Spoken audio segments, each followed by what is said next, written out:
Salam sehat selalu untuk mahasiswa-mahasiswi.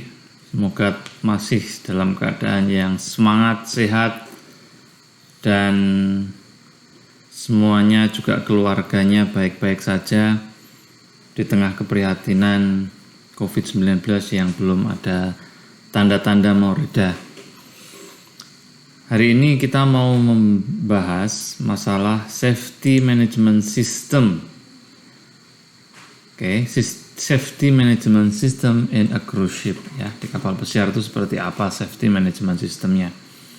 Langsung saja kita mulai.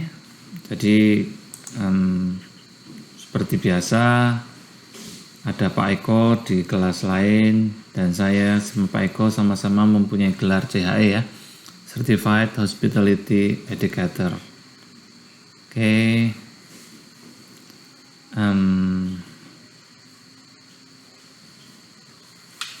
Sabar ya.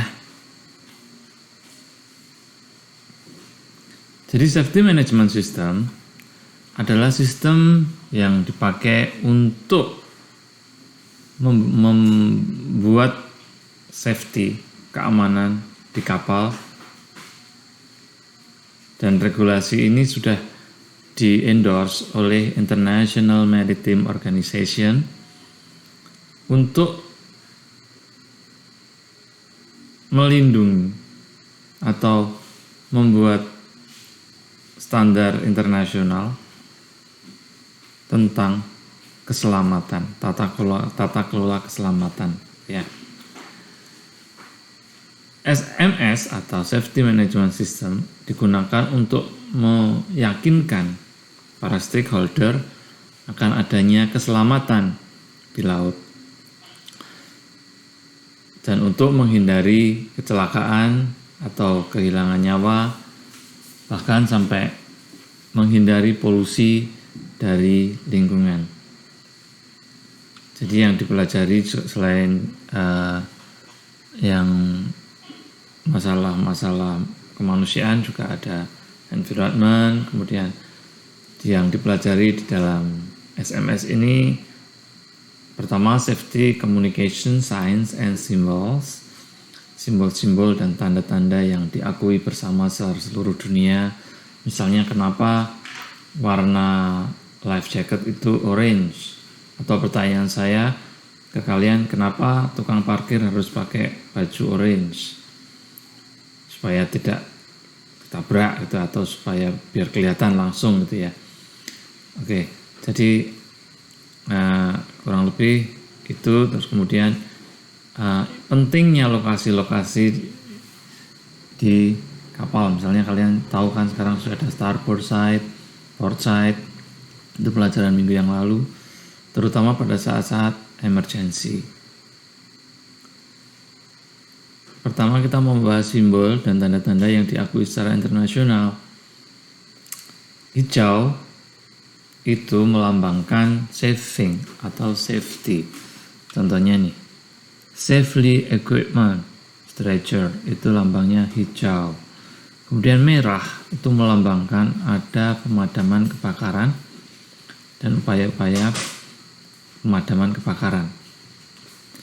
Kalau biru itu menandakan tentang mandatory, ya, sesuatu yang harus diikuti. Kalau kuning ada peringatan, ya, peringatan. Kemudian kalau circle cross itu melarang, ya, ada pelarangan. Oke, kurang lebih seperti itu. Berikutnya tentang alarm yang ada itu apa aja? Oke, bentar. Ada general emergency alarm signal. Nanti saya kasih videonya ya, biar lebih gampang untuk memahami. Kemudian ada man overboard. Man overboard itu ada orang yang tenggelam atau barusan kecemplung di laut. Kita mau ngapain?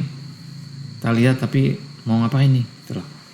Kemudian fire on board, ada kebakaran. Kemudian ada medical situation, itu ya, ada orang pingsan, misalnya ada orang terluka dan butuh medical assistance, ya harus kita bantu. Tapi ada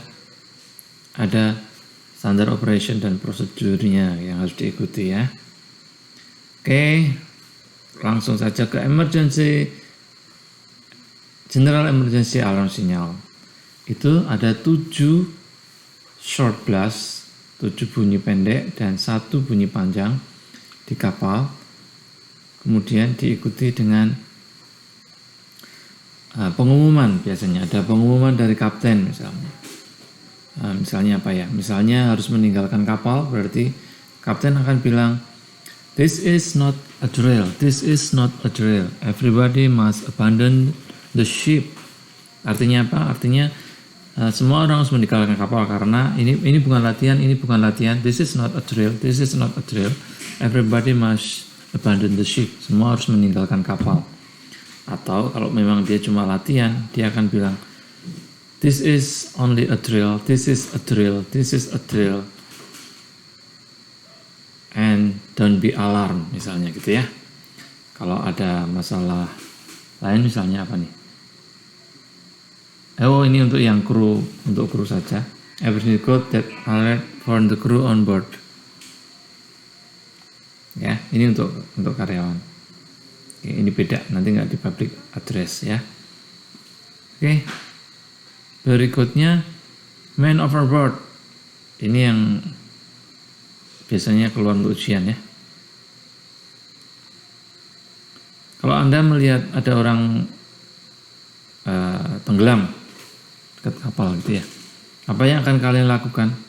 Pertama, yang harus Anda lakukan adalah berteriak, "Man overboard," gitu kayaknya. Kalau bahasa Jawanya berarti ya, "Kecemplung, udah kecemplung, nosing kecemplung," gitu ya. Bahasa Jawa, bahasa Indonesia ya, ada yang tenggelam gitu ya. Kemudian lemparkan lifebuoy, sesuatu yang mengambang. Kemudian menunjuk ke orang itu, di mana dia mungkin tenggelam atau segala macam, akan selalu bisa diketahui kalau kita nunjuk terus ya. Kemudian minta bantuan, ya kan? Bantuan. Ini proses-proses yang terakhir. Kalau memanggil bridge, sibuk ya berarti call security number or run to bridge, atau lari ke bridge memberitahu ya yang ada di sana. Intinya kalau sudah ada yang tahu, karena kita kasih tahu ya kita terus kasih tahu bridge. Oke. Fire on board berarti ada kebakaran. Caranya gimana kalau ada kebakaran? Ya berarti pertama sound the alarm, ya, jangan dipecahkan kacanya itu. Kemudian ya dipecahkan terus dipecet ya, jangan cuma dipecah. Kemudian kalau bisa, kalau di sekitar situ ada APAR atau fire extinguisher atau apinya cuma sedikit ya, kita matikan aja sendiri. Kemudian evacuate the area or room if the fire is large. Kalau apinya besar ya suruh orang lain pergi, jangan mendekat. Kemudian close the fire screen door. Jadi screen door itu kalau di kapal itu ada bagian-bagian kapal yang memisahkan bagian dengan screen door atau dengan watertight door. Kalau watertight door karena misalnya ada kebanjiran di satu daerah, ditutup supaya yang lain tidak kebanjiran. Kalau fire screen door berarti ditutup supaya api tidak menjalar. Kemudian kasih tahu bridge yang kelima dan 6, tunggu sampai tim kebakaran, tim pemadam kebakaran datang. Ya. Kemudian kalau ada situasi medis, apa yang akan kita lakukan? Pertama, call emergency line, ya. Report the condition of the victim and exact location. Setelah melaporkan keadaan bahwa ada situasi darurat, kemudian laporkan juga kondisi dari korban dan lokasinya di mana. Ya, sampai kemudian ada tim medis datang. Kurang lebih seperti itu, baik untuk yang bleeding victim atau yang pingsan atau ya.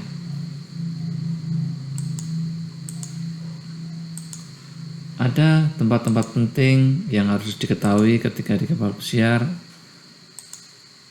Pertama, master station. Ada location, spare of life jacket, tempat-tempat life jacket. Nah, itu akan menyelamatkan nyawa kita dan teman-teman kita kalau kita tahu ya lokasinya.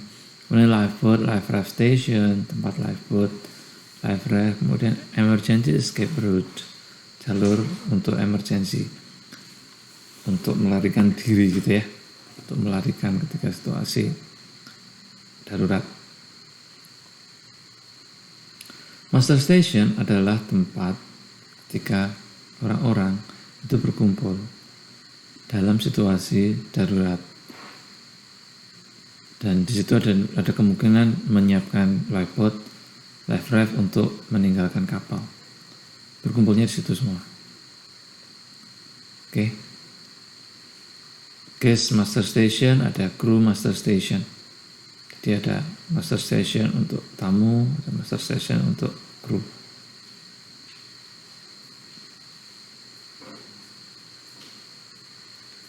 Kemudian lokasi-lokasi life jacket cadangan, ya ada, harus tahu juga di mana gitu ya. Lokasinya di mana, gas kabin selalu ada. Kemudian near master station juga ada, ya. Harus tahu ya. Oke, berikutnya lifeboat and life raft station. Ya, itu di samping kanan atau kiri itu pasti ada ya. Life raft station, lifeboat station, itu tempat di mana untuk nanti abandon ship ya. Harus tahu ya. Oke. Emergency escape route. Ya, ini seperti di gedung bioskop ya. Mudah untuk dipahami. Oke.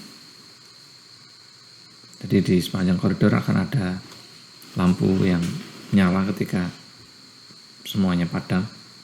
Ikutin saja. Oke. Berikutnya,